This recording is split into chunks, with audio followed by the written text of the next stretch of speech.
assunto preocupante e sensível que está circulando no momento é a adultização infantil. Um número expressivo de crianças e adolescentes sofrem com essa situação. No programa de hoje, vamos refletir sobre esse assunto extremamente urgente e relevante. Quem está conosco para falar a esse respeito é o psicólogo e psicanalista Leonardo Valor, com vasta expertise no tema. E Rita Lee ganha um musical baseado no seu repertório com o espetáculo Rita Lee, um musical ao som de Rita, que mistura teatro e cinema, construindo um filme na presença do público. Isso é assunto para o ator e dramaturgo Tauan Dalmiro. E você já imaginou um projeto que abarca 1.200 crianças e adolescentes em situação de risco social no complexo de favelas do Caju por meio de oficinas artísticas? Pois é, esse é o projeto CRIA, que faz um sucesso enorme. E quem fala com a gente é a Vitória Silva, coordenadora do projeto. Esse é o nosso Alerj Revista de hoje. Eu te convido a ficar por aqui nessa roda de conversa. Muito obrigada, gente, pela presença de vocês. Já começo agradecendo, porque vocês estão aqui para a gente falar de assuntos não tão leves, né, Leonardo? Assim, nem tão agradáveis, mas, como eu disse, muito importantes de se falar, né? Que é a questão da adultização infantil, da erotização. Isso surgiu muito por conta, vamos dizer assim, ficou mais evidente por conta de um vídeo que circula nas redes sociais e tal, mas, a despeito disso, já era um assunto que a gente devia estar muito preocupado, Sim. Não é? E você trabalha com vulneráveis, digamos assim. Quais são as principais demandas dessa galera a despeito dessa situação que a gente vai conversar daqui a pouco? Então, trabalhar com crianças e adolescentes em situações de vulnerabilidade significa lidar com esse tipo de tema a todo momento, né? Não só por uma questão de erotização, mas por uma exposição que as crianças têm a situações que elas não têm habilidades emocionais, cognitivas e sociais para lidar com. E aí a gente pode falar, por exemplo, de crianças que precisam trabalhar antes da hora, tem ausência paterna, então são diversos elementos que perpassam esse tema da adultização quando a gente está lidando com crianças em vulnerabilidade, né? Mas isso pode acontecer com crianças não vulneráveis, assim, em situação de vulnerabilidade social também, né? Sim, sim. E isso também é frequente? Isso também é frequente. Inclusive, esse tema tem ganhado popularidade a partir desse vídeo que você já citou. E as situações que são expostas no vídeo não são de crianças em vulnerabilidade exatamente. Exatamente. Mas são crianças que são expostas a esse tipo de situação. E o que é mais grave é a forma como pessoas estão monetizando em cima dessa erotização, né? Então, o fato de existirem interesses econômicos também envolvidos nesse tipo de exibição de conteúdo. O que torna mais grave. Exatamente, isso torna ainda mais grave, né? Mas as consequências psíquicas para essas crianças, à medida que elas crescem, é permanente, né? Sim, sim. Isso pode gerar fatores, por exemplo, de risco para situações de transtorno de ansiedade, transtornos depressivos. Verdade. E uma situação que eu queria comentar com você, até mesmo antes da gente aprofundar essa questão, é que existem estatísticas que dizem que crianças também, com essa possibilidade de vulnerabilidade, são mais suscetíveis a desviver. Sim. Isso é real? Isso é real, isso é uma coisa que a gente dá conta no nosso trabalho com o Solar Meninos de Luz, que é uma ONG que fica localizada numa comunidade da Zona Sul, Pavãozinho. Tenho certeza que nossa colega também vai poder falar disso a partir do projeto dela, mas são situações que a gente vive cotidianamente, assim. A forma como a gente tenta cuidar disso, por exemplo, no Solar, na escola, é através de uma aproximação junto com os pais, com a família.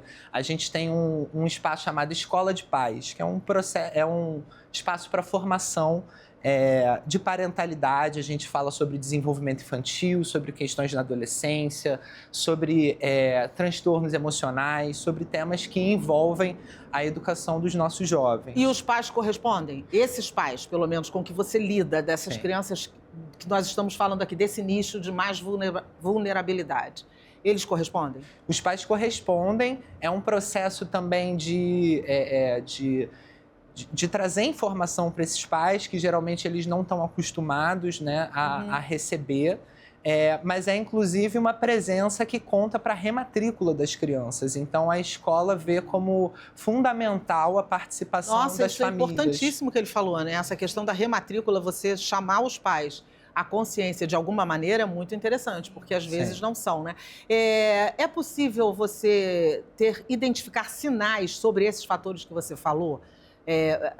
A criança deve dar alguns sinais, eles são perceptíveis? Sim, eles são perceptíveis. Início de crise de ansiedade, por exemplo, momentos de um embotamento afetivo, ou seja, da criança se recolher da interação social, são fatores que a gente tem que estar atento, mas acho que mais importante é os pais conseguirem estar junto das crianças na interação digital, né? As crianças acabam estando muito sozinhas nas redes sociais, e isso é como se a gente largasse a nossa criança no meio de uma praça pública, sem nenhum tipo de acompanhamento, né? A criança fica exposta a todo tipo de conteúdo. Conteúdos que podem ter a ver com exploração sexual, conteúdos que podem ter a ver com autoflagelo, né? Da criança se cortar, até de suicídio, né? O que a gente comentou há pouco, né? O que é, na verdade, o que consiste exatamente, vamos falar de forma clara para quem nos ouve, o que consiste a adultização infantil? O que é isso? Certo. A adultização infantil, ela é quando a criança é exposta de fora para dentro a situações que ela não tem habilidade cognitiva, emocional e social para lidar com a situação. Isso a impede de conseguir explicar a situação e inserir numa rede simbólica, poder falar sobre a situação, poder ter entendimento sobre a situação. Então, na maior parte das vezes, quando a criança passa por um processo de adultização, ela não consegue ter a consciência de que ela está passando por isso. Por isso mesmo a necessidade da gente ter adultos próximos, assim.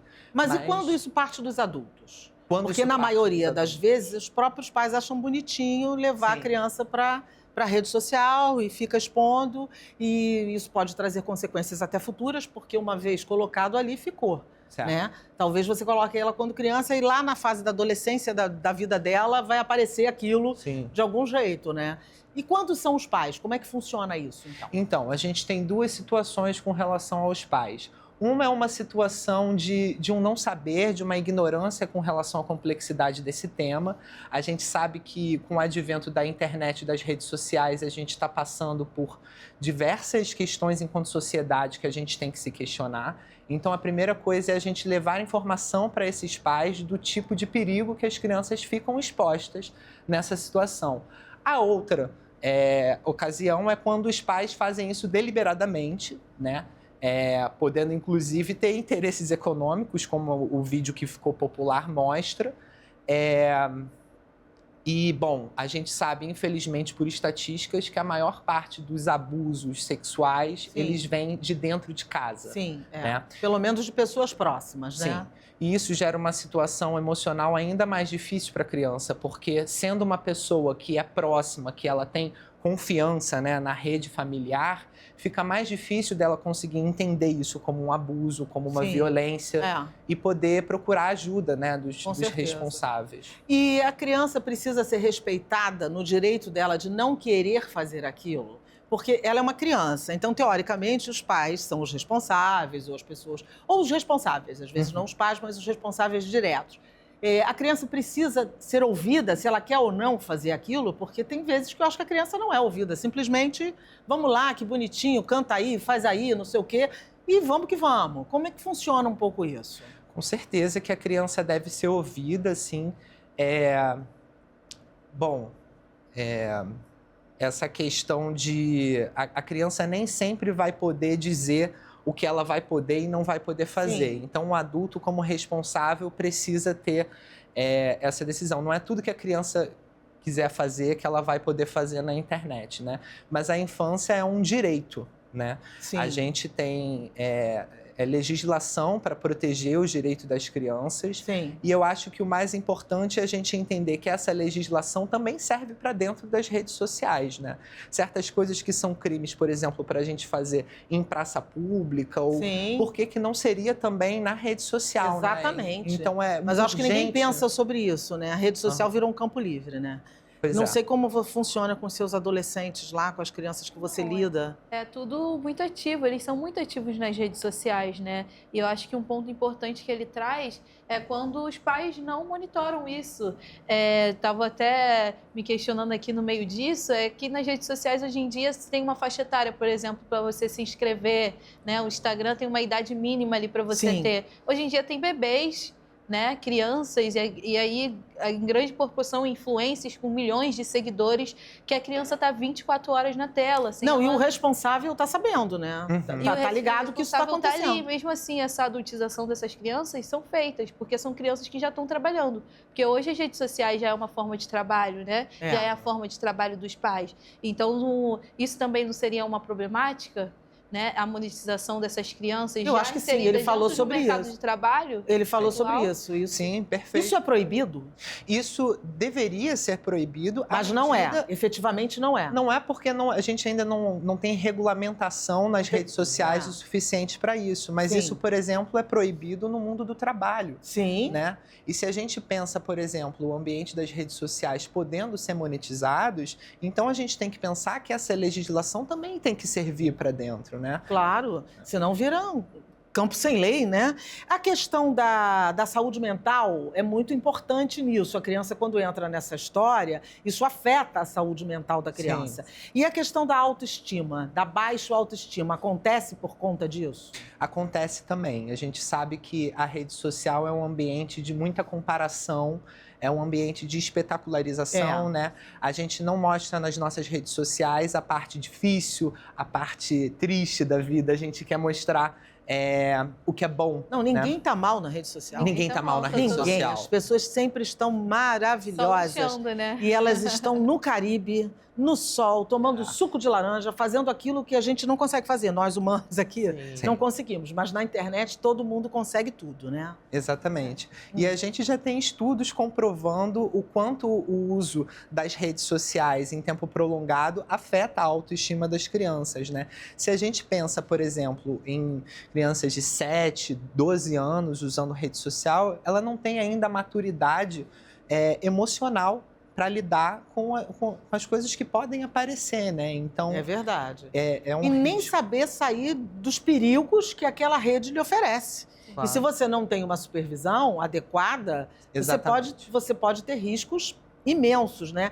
Você acredita que, por exemplo, essa exploração demasiada da rede social, até para o adolescente, porque vamos combinar que 17, 18 anos ainda é um adolescente, né? Certo. Está entrando ainda, 18 anos, está entrando numa vida jovem, adulta, né? Digamos assim. Isso aumenta muito o risco de cyberbullying, não é? Aumenta demais, cyberbullying, essa questão de autoestima, questões de ansiedade e depressão. A gente tem, por exemplo, pais hoje em dia dando o tempo de tela, né, que a gente fala, por exemplo, para crianças bebês, né, de 2 anos de idade. Gente, E aí os pais falam, isso por devia exemplo... ser proibido, E né? hoje em dia a gente fala muito também sobre a alfabetização das telas, né? A criança, Sim. antes de estar sabendo ler e escrever, sabe pegar uma rede social, falar no microfone, colocar o desenho que quer.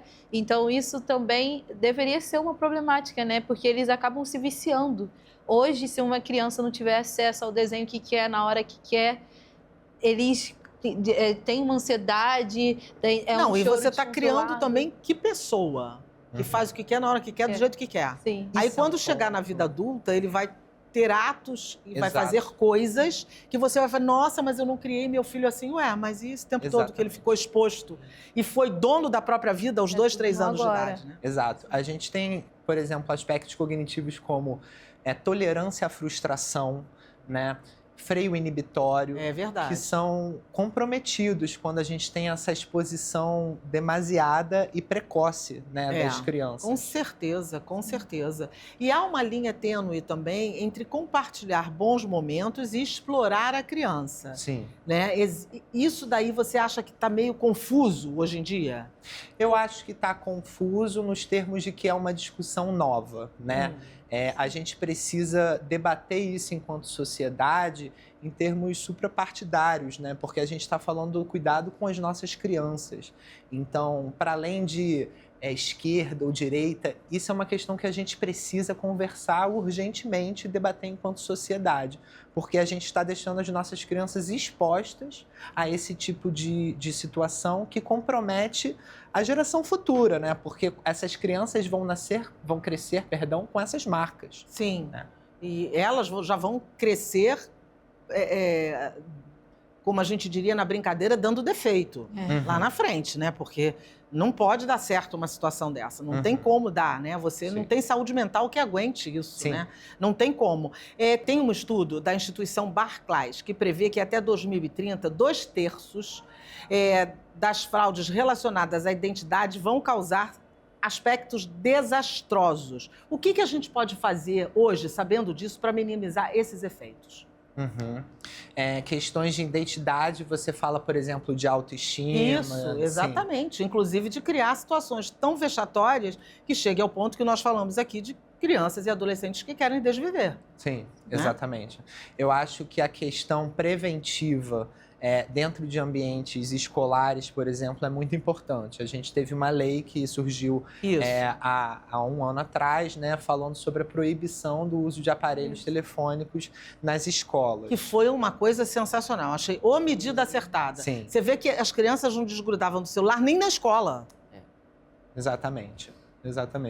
Então, esse tipo de medida são medidas importantes para a gente prevenir que isso se agrave no futuro.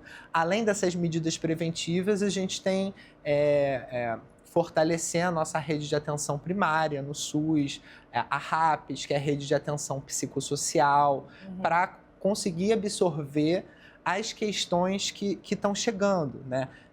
Não vou querer fugir muito do tema, mas a gente estava com uma sobrecarga no SUS com relação a pessoas com vício em bet, né? Jogo de tigrinho, essas questões. O SUS recebe muita gente que está com esse problema. Então, o fortalecimento da RAPS é muito importante também nesse processo. É verdade. E agora foram protocolados, a partir desse vídeo que viralizou, 32 projetos de lei. Eu vou falar sobre eles agora, vou até ler aqui. É a proibição de monetização de vídeos de menores de idade, criminalização da adultização digital. Eu acho que essa criminalização é fundamental, que isso eu acho que vai dar um revés, né? Responsabilização de pais irresponsáveis e o agravamento das penas para quem produz esse tipo de vídeo. Eu acho que se isso daí andar, a gente vai melhorar significativamente a vida das nossas crianças, né? Com certeza. E eu queria ouvir de você agora, Leonardo, você que tem uma expertise nesse assunto. Quais são as dicas que você nos deixa para os pais, para os responsáveis e para a sociedade de forma geral, que pode estar vendo, às vezes você não é nem pai e nem mãe daquela criança, ou não, mas você é vizinho, você é um familiar distante, você está observando aquilo. Qual é a dica que você dá? A primeira dica que eu dou é com relação ao tempo de tela com as crianças, por exemplo, até 2 anos de idade, que não é recomendado nenhum tempo de tela para essas crianças, né? De 2 a 5 anos, a gente tem a recomendação de 1 hora por dia com a supervisão dos responsáveis. E a partir de 5 anos, 2 horas por dia com acompanhamento também dos responsáveis.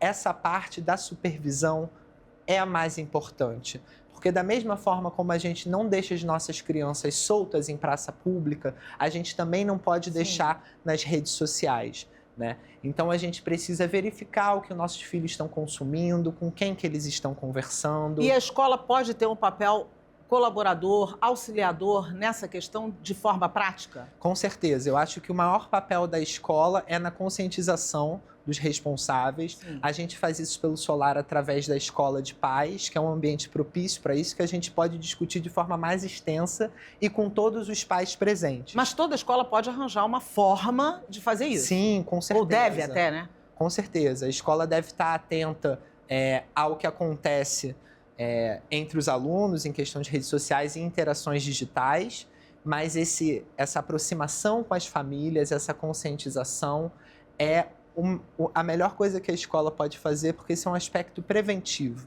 E trazer, de certa forma, através da conversa mesmo, uma conscientização para a própria criança, de que aquilo não é bom para ela. Com Né? certeza. Isso é importante, porque eu acho que uma vez explicado, a própria criança começa a absorver alguma coisa, não é? Eu creio que você deve ter essa realidade, essa vivência. Sim, a gente tem que conversar com as nossas crianças sobre educação digital, né? Sobre Isso. que tipos de perigo que elas estão expostas, Sim. sobre o que fazer quando elas cruzam com alguma interação diferente, né? Isso é muito importante da gente tratar de forma aberta com as nossas crianças.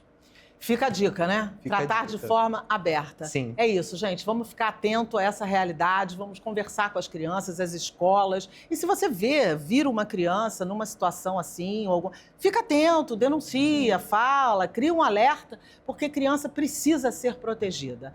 E aí você fica por aí que a gente vai fazer um rapidíssimo intervalo e na volta a gente vai falar dela, da nossa musa do rock, Rita Lee. A gente volta já já.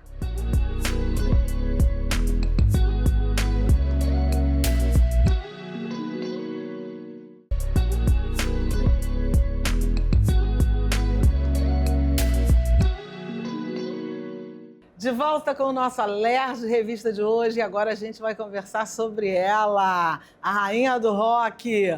Vamos conversar com Tauan Delmiro. Tauan, Rita Lee na veia agora. Rita Lee na veia. É isso. Primeiro agradecer, acho que é um privilégio estar aqui. É sempre maravilhoso restabelecer esses lugares de falar sobre arte, cultura, teatro. São espaços que são cada vez mais escassos.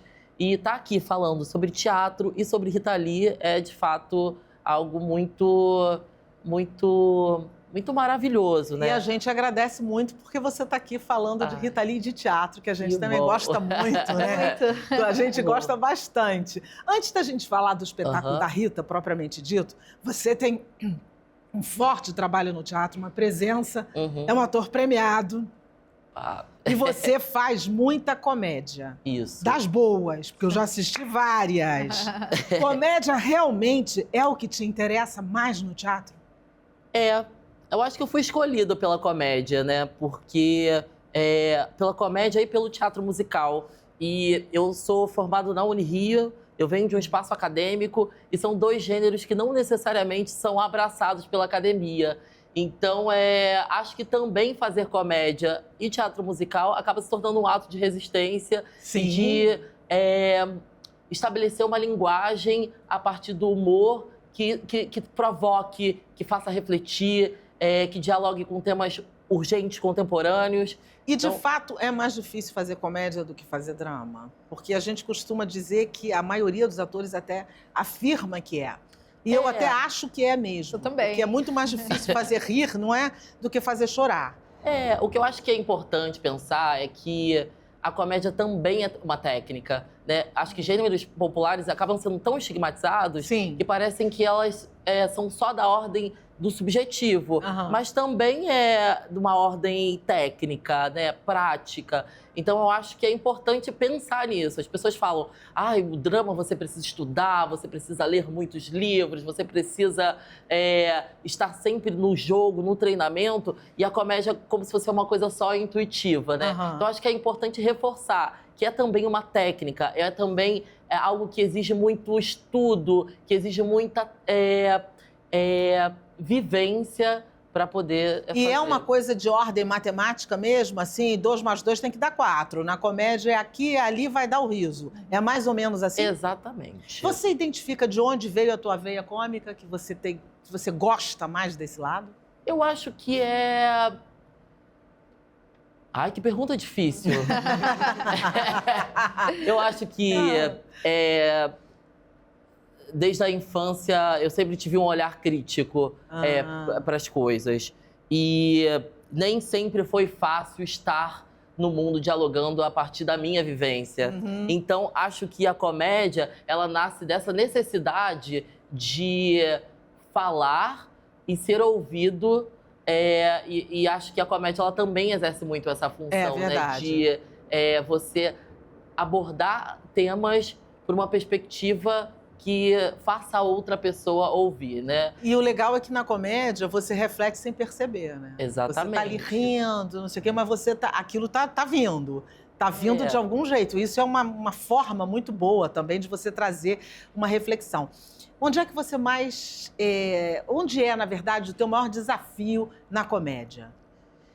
Eu acho que é como você... Eu acho que é um desafio desse momento, né, para todos os comediantes, né? É como você faz uma comédia que não seja ofensiva, que seja uma comédia que faça todo mundo rir junto.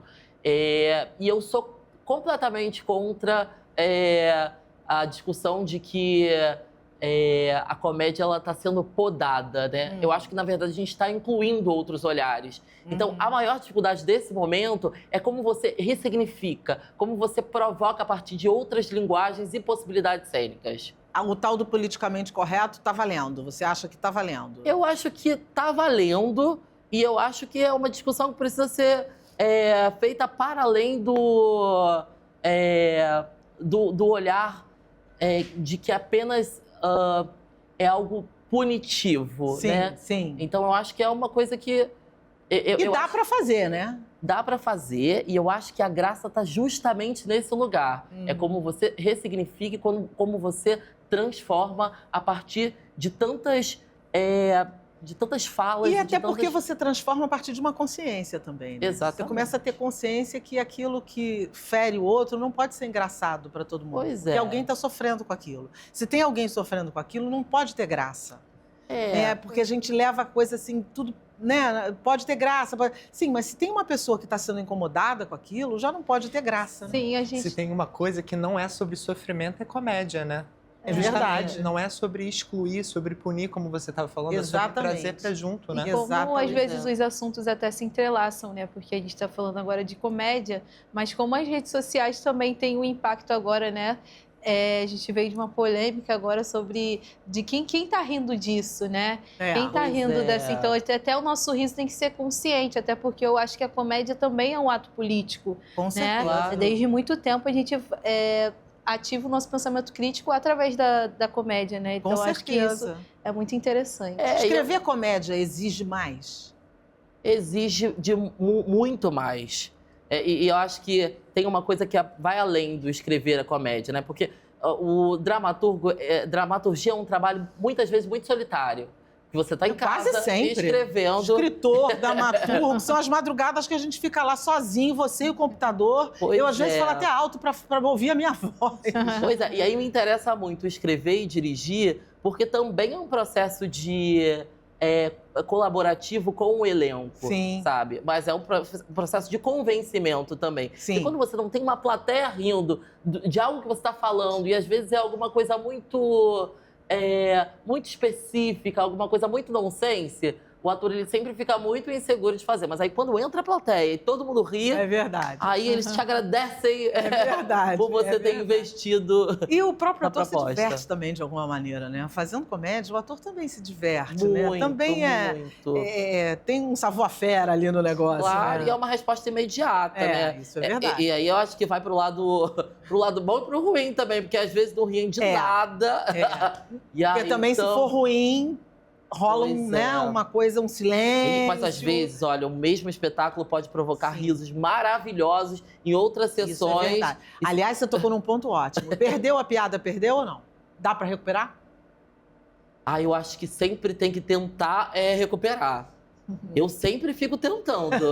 Mas é isso, quando você vê que não funcionou, você vai se articulando de outras formas. Por isso que eu acho que é uma técnica, sabe? Sim. Quando, às vezes, você vai sentindo que o público, ou ele não está compreendendo a narrativa, ou ele não está junto com você. Então, assim, você acelera um pouco o espetáculo, você propõe um caco, você propõe novas piadas.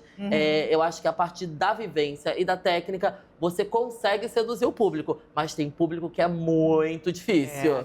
E aí é isso, é um dia após o outro. Não fez rir muito desse dia, amanhã faz. E às vezes o público ri sempre naquela piada. Tem dias que não adianta, aquela piada não funciona, o cara ri o público ri de uma coisa completamente diferente, né? Pois é. Também tem isso, né? Eu tô muito acostumada a fazer cenas de improviso com a plateia. Sim. E ontem aconteceu uma coisa muito curiosa, porque eu tô fazendo o Roxy Dinner Show também, Sim. que é um espetáculo que tá em Copacabana, que a pessoa da plateia interrompeu uma piada minha no meio. Nossa. E aí dá aquele desespero, você fala, mas essa piada é tão maravilhosa. Eu falei, público, é o seguinte... Vou fazer a piada e todo mundo, numa convenção aqui coletiva, vai rir no final. Nossa, que maravilhoso. Mas tem tanta espontaneidade que as pessoas compram e vão. Claro, compram, mas isso é que é o barato. A pessoa compra a tua ideia e vai. Igual quando o ator erra. Ele assume que errou e segue o baile. É melhor. Não é? Tem que assumir. Vamos falar de República Ali, um musical ao som de Rita. É uma comédia musical e o texto e direção são seus. Isso. Como é que pintou a ideia? Quem te convidou? Como é que aconteceu esse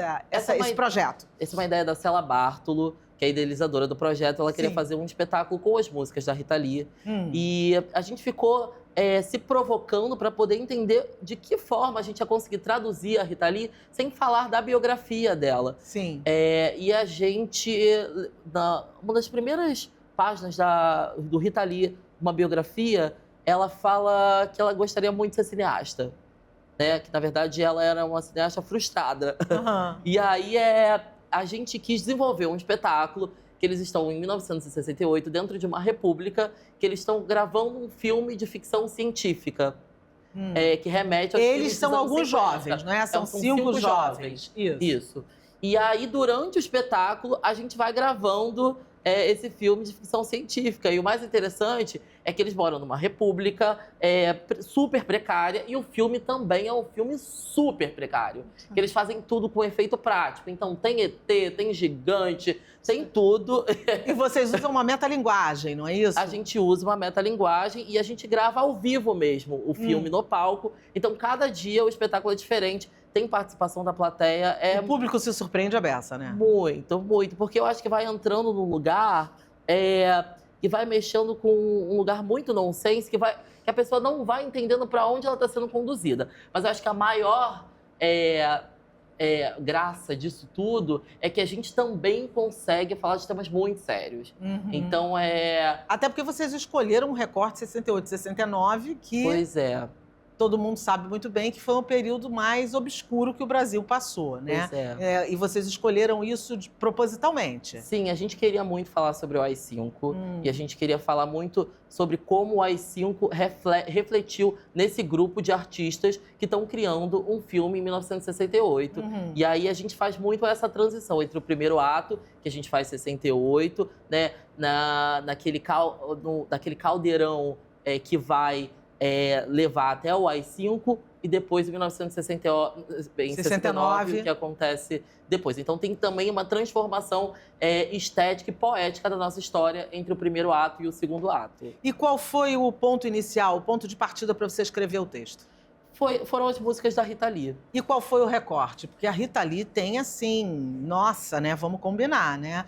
Como é que você fez isso? Foi pelos clássicos? Foi pelo seu gosto? O que aconteceu aí? Escrever espetáculo com músicas já prontas é sempre muito desafiador, porque vai sempre ficar uma música de fora maravilhosa. Mas eu acho que vai sempre ficar. E todo mundo tem as suas 10 mais. Né? Todo mundo no elenco tem as suas 10 mais. Com aí certeza. Dão as 500 10 mais que não podem ficar de fora. É na plateia, imagino. Pois é, não, e o dramaturgo enlouquece. Enlouquece. Porque eu também fiz um espetáculo chamado As Metades da Laranja com as músicas de Fábio Júnior. Maravilhoso! Quem não assistiu, assista. Deve voltar em cartaz, sei lá. Se não voltou, que volte. Gente, porque é muito bom, você rir a beça. Eles foram premiadíssimos com esse espetáculo. É muito bom mesmo. É Esse mesmo. espetáculo que eu faço que não é bom, não. Mas esses são maravilhosos. O República Ali eu nem fazia parte do elenco. Mas o espetáculo é tão bom que eu fiquei com uma inveja tão grande do elenco que eu falei assim... Eu vou me colocar. Saiu, eu me coloquei. Eu vou me colocar. Eu não tinha o perfil do personagem, mas eu entrei, porque o espetáculo é muito bom. Eu queria muito viver essa experiência. Quantas músicas de Rita tem? A gente tem mais de 25 músicas. Nossa! E eu acho que o recorte é justamente esse lugar do humor, da ironia, do sarcasmo da Rita. O que mais te surpreendeu na Rita, estudando a vida da Rita e escrevendo sobre ela? Eu acho que o caráter político da obra da Rita, a importância dela como pessoa, mas também a forma como a Rita driblava a censura. E isso é algo que a gente trata de maneira muito subjetiva no espetáculo, mas a gente também tenta ressignificar as músicas para que a plateia também entenda como as músicas da Rita funcionam no contexto de 68 e 69. E vocês escolheram a Rita a partir da ideia ou a Rita que era a ideia? A Célia sempre foi muito apaixonada pela Rita. Esse projeto começou há 3 anos atrás, antes da Rita falecer. Acho que foi pelo encantamento dela como figura feminina, como uma mulher que sempre falou através da sua música e da sua performance o que queria. Sim. Então, eu acho que isso que cativou ela. E ela viveu a época da ditadura de uma forma na linha de frente, né? Exatamente. A Rita era uma mulher de fronte, para começar a conversa, mas ela, nesse período, ela participou ativamente com a arte dela em prol da democracia, né? Ela lutou, né? A gente tem uma última imagem no espetáculo, que é um grande spoiler, e até nessa cena que está aparecendo aqui agora, que a Rita, ela foi presa. Sim. E ela saindo da prisão com uma roupa de presidiária, assim, né? Que eu acho bem a cara dela, né? Bem a cara dela, né? Bem a cara da Rita, porque eu acho que essa ironia, como a Rita usava o humor para comunicar coisas que são muito sérias. É verdade. E da obra da Rita, o que mais te toca? Aonde você se sentiu mais tocado quando você escreveu esse espetáculo? Que você ficou assim, tipo, eu quero falar sobre isso, é importante isso aqui tá aqui nesse texto. Eu acho que é como a Rita nunca teve preconceito com o humor, que eu acho que é o papo que a gente estava tendo das primeiras perguntas, né? Como a Rita sempre nunca teve medo de se expressar através do humor. E acho que é um tema que é muito importante ser falado, porque as pessoas não têm a dimensão de quanto humor é um gênero subestimado, como os comediantes e humoristas. Você fala que eu sou uma pessoa muito premiada, né? Mas a gente ainda é muito nichado, a gente ainda é colocado muito no lugar dos prêmios de humor. E outra coisa, sempre se fala de comédia como um gênero menor. Como Exatamente. se fosse um gênero menor. O que é um equívoco dos mais incríveis que se pode falar. Isso daí é uma bobagem sem tamanho, né? E a gente tem muita dificuldade de levar os críticos, os jurados para assistir um espetáculo de humor e de teatro musical. Com certeza. O que é uma pena, porque... Então dá para fazer comédia de forma séria? Com certeza, eu acho. E qual é a cereja do bolo do espetáculo para você? Eu acho que a cereja do bolo do espetáculo é falar de um tema muito sério, com humor, e a partir disso estabelecer diálogos com pessoas que não necessariamente estão querendo dialogar sobre esse assunto. Quais são os seus ídolos, os caras que você se inspira? Eu gosto muito da geração do besterol. Eu sou muito apaixonado pelo Guilherme Caram, sou muito apaixonado pelo Lauro Corona, eu sou muito apaixonado pelo Miguel Falabella, o Chico Anísio. Eles te inspiram para escrever, assim, para pensar a sua dramaturgia? Sim, eu acho que essa geração dos anos 80 reflete muito o que eu tenho vontade de fazer. Eu espero estar chegando um pouquinho perto. Tá chegando sim. Você tem trabalhos muito bacanas, assim, com textos muito interessantes, porque aí tira a comédia daquele lugar de só uma bobagem. Sabe? Nada contra. Tem lugar para todo mundo. Mas, assim, é legal também quando você vai a um espetáculo de comédia que não é só aquela bobaginha. Tem alguma coisa a mais, né? E isso é muito bacana e a sua geração está fazendo isso bonitinho também. Muito bem feito. Projetos novos? Há sempre projetos novos. Já está com algum em vista? Já, a gente vai fazer a terceira... A gente, na verdade, com as Metades da Laranja, foi tão legal o grupo que a gente fez um segundo espetáculo que se chamava Na Rua, na Chuva, na Fazenda. Foi. Que era bom também, demais. Que era um espetáculo que era um faroeste. Isso. E a gente vai fazer agora uma terceira montagem que é um espetáculo... Trilogia agora. É a trilogia da Metade das Laranjas. Que é a trilogia da bagaceira. É isso aí. Porque a gente precisa abraçar a nossa bagaceirice e tratar ela com muito orgulho. Concordo com você. Então, convido o público aí para assistir o musical. Olha, venham assistir República Lita no Teatro dos Quatro, de terças e quartas, um elenco maravilhoso com Ingrid Klug, Patrick Salermo, Cela Bartolo, Caio Neri, Luísa César e eu. É um espetáculo... Que atua, escreve e dirige. E eu tô no espetáculo porque o espetáculo é bom e eu quis me colocar lá. E eu acho que é uma oportunidade muito boa de rir, de refletir sobre a história do Brasil e de também sair com outros olhares sobre a nossa história e sobre o humor do Brasil. E é isso que o teatro faz, né? Novos olhares, novas histórias, novos pensamentos, não é? É isso aí. E a gente vai continuar falando de teatro e no final do programa, fica aí que no final do programa a gente vai ter um vídeo mostrando um pouquinho do espetáculo da Rita Lee. Opa. E no próximo bloco a gente vai falar do projeto Cria, que também tem oficinas artísticas, inclusive de teatro. Sai daí não, toma uma aguinha e volta pra cá que a gente ainda tem muito Alerj Revista.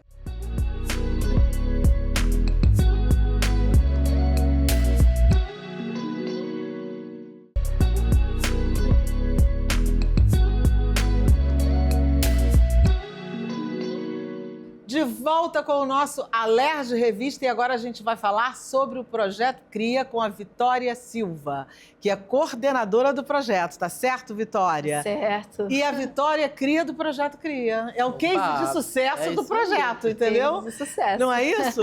Você cresceu nessa comunidade, foi isso? Estudou nas escolas públicas e de repente você entra no Projeto Cria. Como é que você chegou lá? Então, na verdade, eu moro no Morro do Tuiuti, que fica na zona norte do Rio de Janeiro, ali em São Cristóvão, né?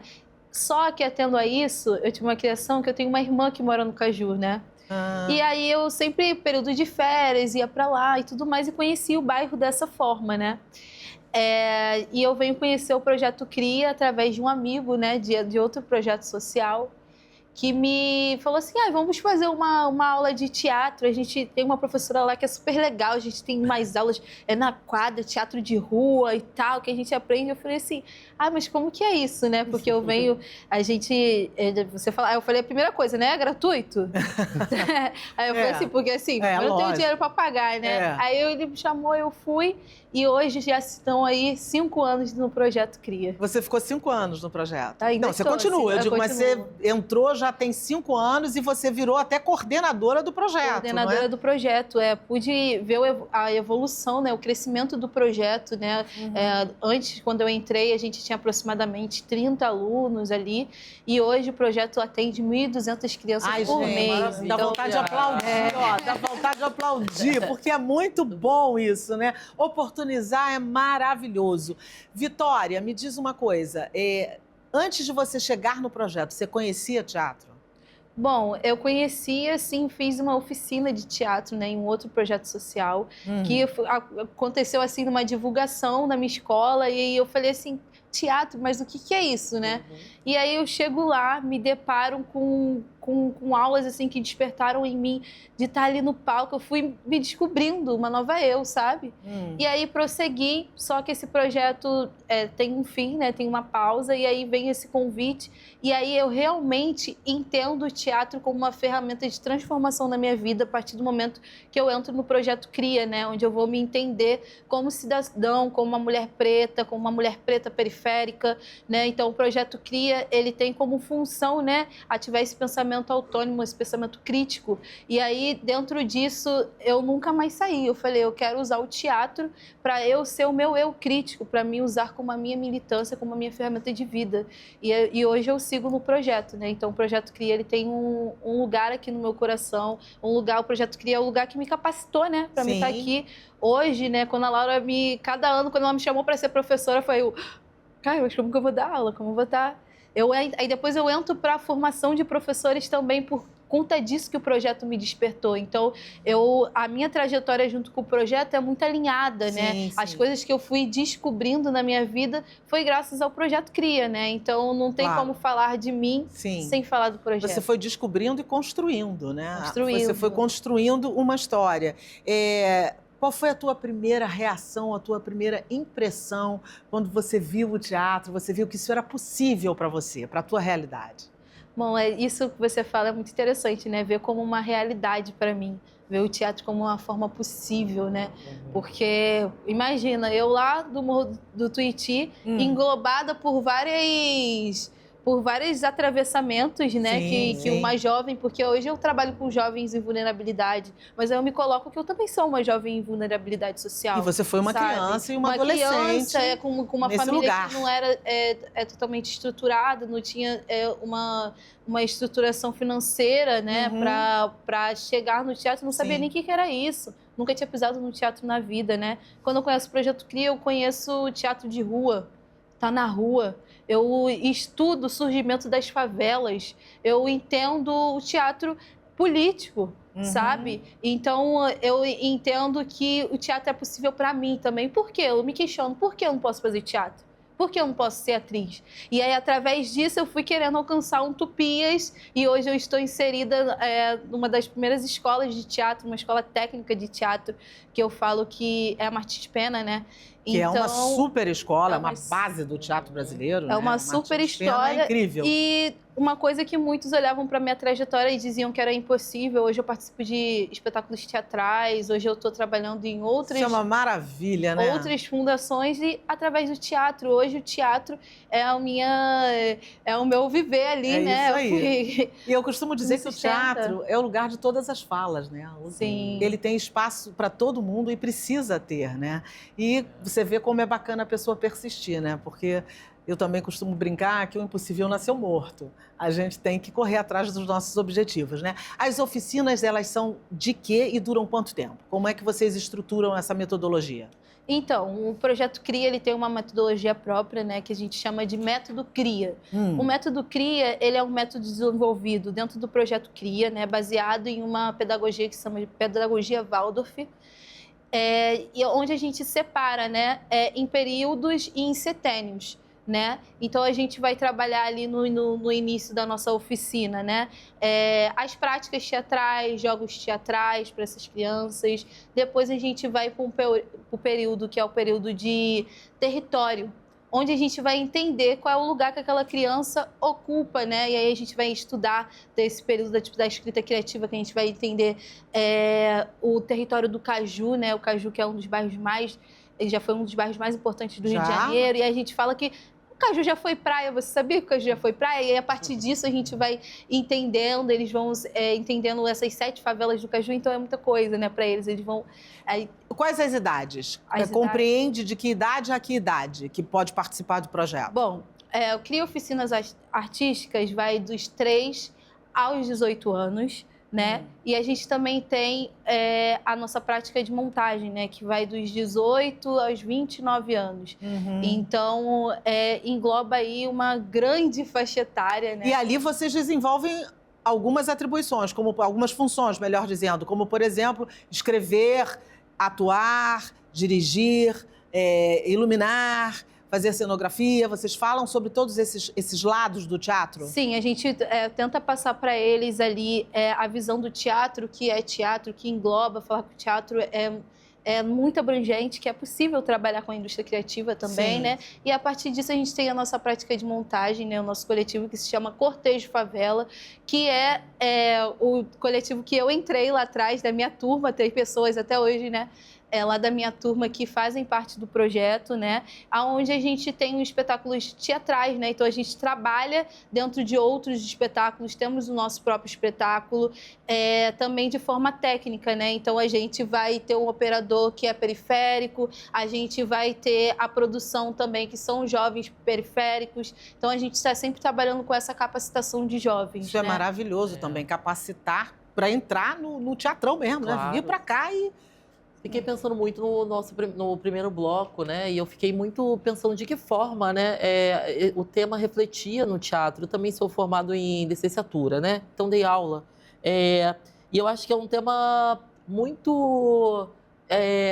que vai falar muito sobre a expectativa do pai em relação ao filho, e da forma como ele projeta também no filho várias questões, né? E eu acho que quando a gente está no calor do momento, né, de um debate, uma discussão, a gente acaba não enxergando caminhos e saídas, assim, né? E aí, agora, ouvindo sobre o seu projeto, acho que essa. E assim, a gente também ser objeto de transformação, né? Entender que como a gente impacta o outro. Eu costumo dizer que, tipo, um grande impacto para mim foi levar minha família para o teatro pela primeira vez. Que lindo. Quem nunca teve acesso, quem nunca pensou. A gente fala assim, quando que é a sua próxima peça, seu próximo Olha espetáculo? Que maravilha. Às vezes é algo assim que eles não querem engolir muito bem, né? Porque é isso. Mas que eles estão lá, estão assistindo, estão aplaudindo, né? Também crescendo né? Juntos, conhecendo se descobrindo. Um outro universo. Minha família é cheia de artista. Olha! Isso. Eles só não se descobriram ainda, mas também tem uma prima minha que também é professora do projeto, que é a Lavínia, que pôde acompanhar. Hoje ela também está fazendo uma arte de pena e também vê como que a gente é multiplicadores na vida do outro também, certeza. Né? De entender. E a gente melhora o entorno, né?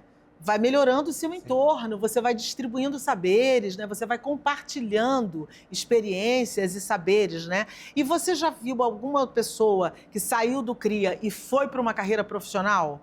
Muitos, a gente estava vendo ali também o Rafa também é ator, a Kátia Deusa também, que é uma atriz que está no Entre Lugares Maré agora. Então, a gente, o tempo todo, a gente está se encontrando pelos lugares. A gente fala assim, esse é CRIA. Então, aqui, ó, todo mundo de cada favela, a gente vai se encontrando nos eventos, né? Eventos do teatro, a gente vai se encontrando, falando, e aí, e tal. E eu vejo alunos meus também, que eu já pude encontrar, e falam assim... E começam a frequentar também, né?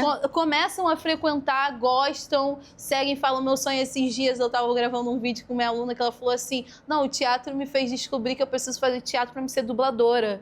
E aí ela tá caminhando, aí eu falo, cara, daqui a uns 10 anos eu vou encontrar, vai ser eles. E falando assim, você foi minha professora, e olha que emoção. Eu hoje já chego nos lugares, já tô aqui hoje, sabe? Falando sobre a minha trajetória com 21 anos, né? Falando sobre essa trajetória aí. E se você colocar no papel, quantos alunos já passaram pela minha vida e eu multipliquei esse caminho aí. Isso é maravilhoso. O CRIA multiplicou para mim. Então, isso é lindo. Quais as exigências para as crianças poderem participar do projeto? Alguém ouve a gente aqui e quer levar o filho. O que tem que fazer? Como é que funciona isso? Bom, o Projeto CRIA hoje, ele tem 7 polos teatrais, né? A gente tem a nossa sede, que fica no Parque Conquista, uma das favelas do Caju, né? Então, quem quiser se inscrever, pode entrar em contato com a gente, pode ir lá na nossa sede se inscrever. E a gente também tem nas escolas. Nas escolas, o nosso público-alvo são esses alunos, né? Então, a gente tem as nossas turmas fechadas dentro da escola, mas quem quiser aí estar olhando, quer participar do projeto, quer fazer teatro, quer entender, desenvolver o seu ser, né? Que o teatro trabalha várias coisas dentro da gente. Desenvolve o repertório da gente, desenvolver o repertório, estudo, porque o projeto CRIA, ele dá um repertório pra gente. Olha, ele dá um estudo pra gente. Que bom. O ator é isso, né? A gente estava falando aqui sobre como que a comédia e tal. O ator, ele tá estudando o tempo todo. Para ser ator, você tem que saber de tudo, né? Precisa. A gente vem aí de literaturas, né? Que a gente está com a escrevivência agora. Como escrever a partir de uma vivência, né? E eu acho que... E vocês têm esse lugar lá também, né? De escrever a partir da vivência de vocês, da realidade de vocês e transformar essa voz em resistência, não é isso? Sim, a gente... uma coisa interessante, né? Eu volto a dizer, que é a questão do território. Né? Como que o Projeto CRIA chega nesse território? Bom, o Projeto CRIA chega nesse território a partir da idealizadora do projeto, que é a Laura Campos Braz, né? A Laura Campos Braz tem aí 17 anos, né? Atriz, arte educadora, que dava aula no AfroReg, que era uma instituição que ficava no Caju. A partir disso, ela monta um grupo, né? Sai da AfroReg, monta um grupo de teatro lá no Caju, e aí a gente vai estudando as vulnerabilidades daquele lugar. E aí a gente vai entendendo que o Caju é um dos lugares com mais desigualdade social do Rio de Janeiro, com índices mais altos. E aí a gente vai entendendo que o Caju também abrigou a Ponte Portuguesa. Depois a gente vai entender que o Caju está na zona portuária do Rio de Janeiro. E aí a gente vai entender que é um dos lugares que mais movimenta milhões, com 40 milhões de habitantes, que o pessoal só vê cemitério, que não tem nenhum equipamento, que oferece aulas de teatro para esses jovens. E aí dá um estalo, e aí a gente começa a escrever sobre isso. E aí o Cortês Favela surge, que é esse teatro crítico da gente falando, que é o Caju. O Caju tá aqui, vamos colocar ele no mapa? Inclusive, apresentando para quem não sabe metade do que você acabou de falar aqui. Isso faz parte desse movimento, né? De colocar o Caju no mapa novamente. Vim aqui falar sobre o Caju. Hoje a gente tem muitos artistas do Caju, a gente tem o Islã Caju, a gente tem a Fabiana lá com o Caju Cultural, movimentando o bairro, movimentando evento, tentando trazer coisas para lá. E a gente também é necessário dizer que a gente precisa de políticas públicas no Caju. Com certeza. O Caju não é só cemitério, pessoal. O Caju tem 40 mil habitantes lá dentro. Mais aí de 10 favelas, né? A gente conta 7, mas a gente tem 10 favelas dentro do Caju. E então a gente Imagina isso tudo fazendo cultura, movimentando a cidade, Imagina. trazendo renda, pensamento crítico, pensando a sociedade que vive, o tempo que vive. Imagina isso se multiplicando. E aí, que potência que não é. É uma potência, e eu fico feliz, né, de ver o projeto que está dando aí passos, né? Agora a gente está com 1.200, mas quem sabe daqui a pouco a gente está com um polo cada E vocês têm favela. algum tipo de apoio? Como é que funciona isso? Bom, a gente busca apoio através dos editais, né? Mas hoje a gente não tem... A gente tem alguns patrocínios também, mas nenhum grande ainda. A gente ainda tem que ficar naquela luta todo ano do patrocínio, do voluntário. A gente tem a nossa Lab, né? Nossa Lab Cria. Então, quem quiser colaborar pode comprar na nossa lojinha que se chama Lab Cria. E o dinheiro é todo revertido, né, para os custos do projeto. Mas que é isso, né? A gente está aí com a Laura, nossa captadora, nossa idealizadora. É um projeto que faz esse projeto acontecer. Só de ouvir dá vontade da gente investir, né? Dizer, gente, vamos investir num negócio desse, porque é o Brasil que está dando certo, né? Exatamente. E é tão bonito ouvir você falando, porque é uma tradição do teatro brasileiro também de compreensão e transformação do território através do teatro, né? A gente tem Augusto Boal, o Amir Haddad, mestre dos mestres, que precisa voltar aqui ao programa. Meu beijo imenso para você, meu amor todo. Todo meu amor para ele, um querido, um querido. E é onde criança tem que estar no teatro, criança tem que estar nos esportes, né? A gente estava falando sobre a adultização, é esse lugar que a gente tem que receber os jovens nas nossas comunidades. Com certeza. É o brincar, né? No teatro a gente está jogando o tempo todo. Eu falo para os meus alunos que teatro é jogo, teatro é vivo, né? E aí eu falo, a gente fazendo jogo ali, vamos lá, imita a minhoca, e ele ficou, eu vou imitar uma minhoca, vai pro chão, mexe esse corpo. E aí a gente também vai entendendo, né, como esses assuntos se entrelaçam, né? A gente tá falando da adultização, mas a gente também tem a adultização das pessoas periféricas, né? A gente tem a gravidez na adolescência, que é uma forma de adultização. E que num índice bastante considerável. Então a gente trabalha sobre tudo isso, sabe? Eu acho que o teatro vem para esse lugar, né? A gente democratiza. Ele atravessa a humanidade, os assuntos. O teatro muda trajetórias, né? Com certeza. O teatro muda trajetórias. A arte salva, né, gente? É uma frase clichê, mas é a mais pura realidade. E eu digo, às vezes, que a arte salva até quem não sabe que precisa dela. Verdade. É uma questão, assim, né, muito visceral, assim. Quem lida com a arte, quem tem acesso à arte, ele se torna um outro cidadão. Eu acho que é tão poderosa que incomoda muita gente, né? Claro. Acho que justamente por causa disso, Com certeza. Você vê que nos regimes ditatoriais, a primeira coisa que eles querem calar é o quê? A arte, né? Os artistas são os primeiros a tentar a serem boicotados e tudo, porque é o pensamento crítico, como ela acabou de dizer, né? E a arte ainda tem o lúdico, né? Para a criança que está começando a fazer, ela vai se encontrando num outro lugar, ela vai se formar de uma outra forma, de um outro jeito, né? E isso eu acho que precisa ser acessível a todo mundo.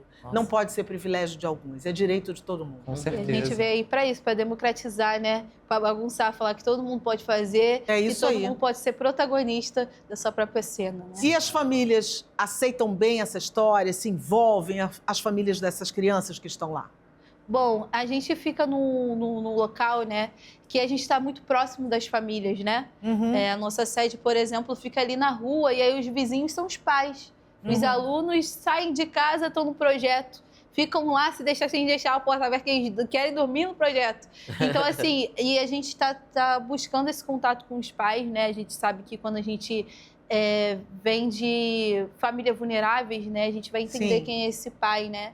Quem é essa mãe, Que quem é legal. o responsável dessa criança. E eles curtem o projeto, aceitam. Entram lá no projeto, falam, Incentivam. tia, quero assistir. E a gente faz as cenas, né, deles, as apresentações deles lá na rua. E aí os pais vão assistir, quem tá Ai, que passando maravilha. ver. Então, acredito que os pais gostam muito, né? Os Bacana. pais veem o desenvolvimento deles, né? Uhum. Vê que melhora na leitura, na postura deles dentro de sala de aula também. Uhum. Então, os pais vendo o desenvolvimento das crianças.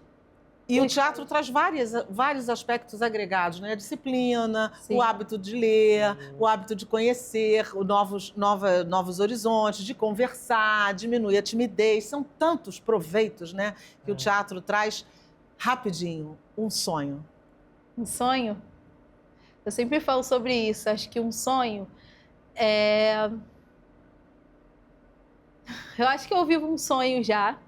Mas jogando, eu acho que o Projeto Cria, ele tem a função de estar em outros lugares. Eu tenho um sonho de levar o projeto para a comunidade onde eu moro, que é no Morro do Tuiuti, que não tem teatro também, não tem projetos.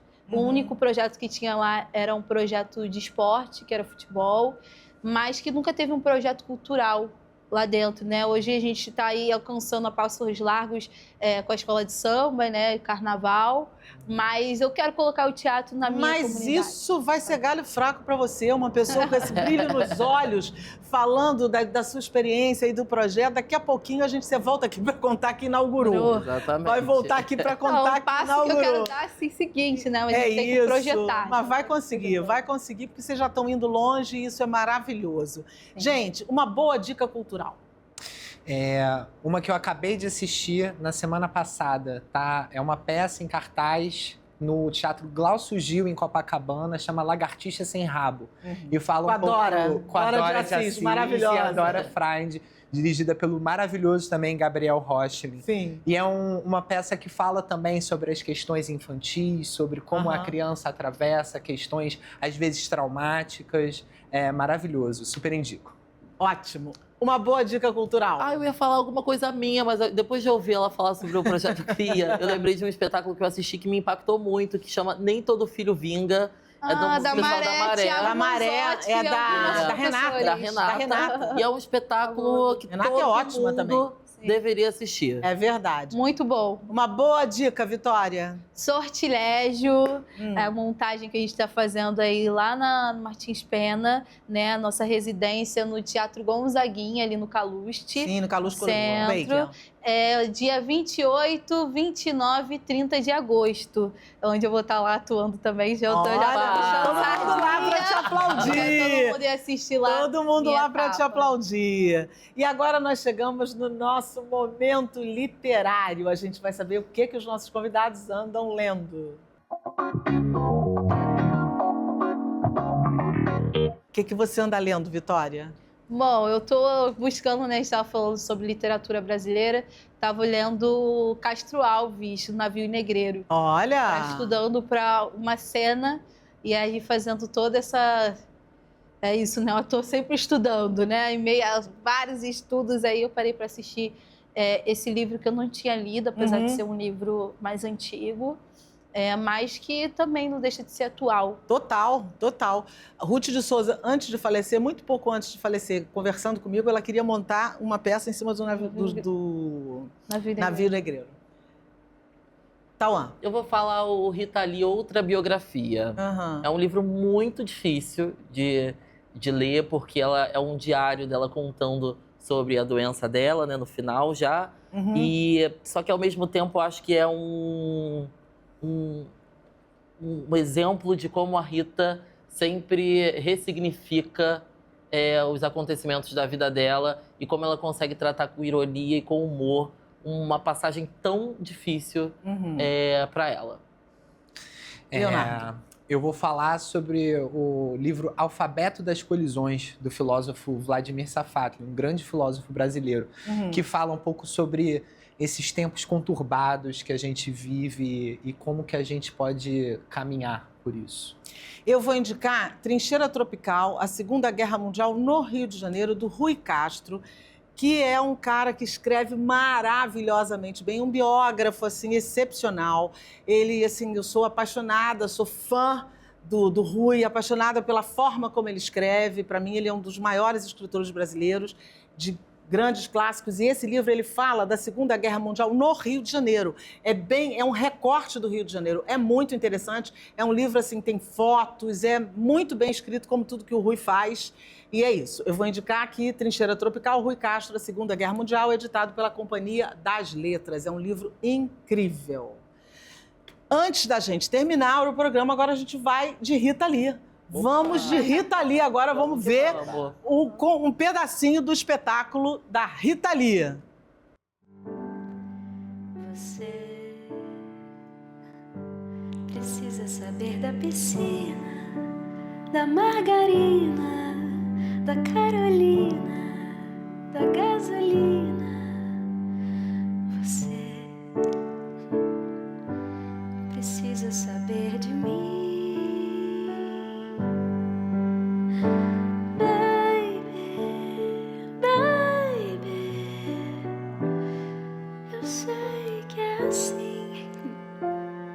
Você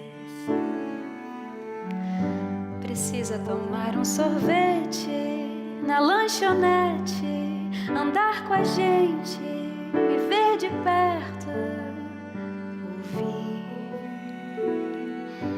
aquela canção do Roberto. Muito bonito.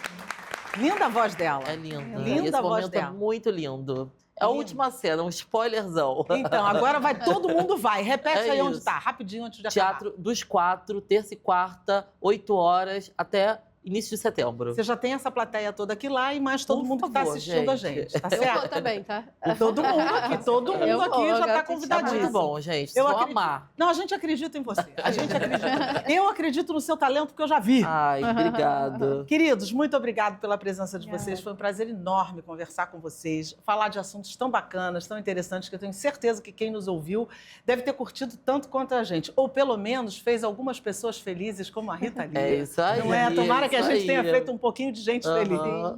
Obrigado, gente. Sucesso para todo mundo. Obrigado. Muito obrigada pela sua audiência e pela sua companhia. O nosso Alerj Revista de hoje fica por aqui e eu espero que você tenha curtido. Se você quiser rever esse programa, é só acessar no YouTube. Até o próximo programa. Espero vocês. TV Alerj, o canal do povo.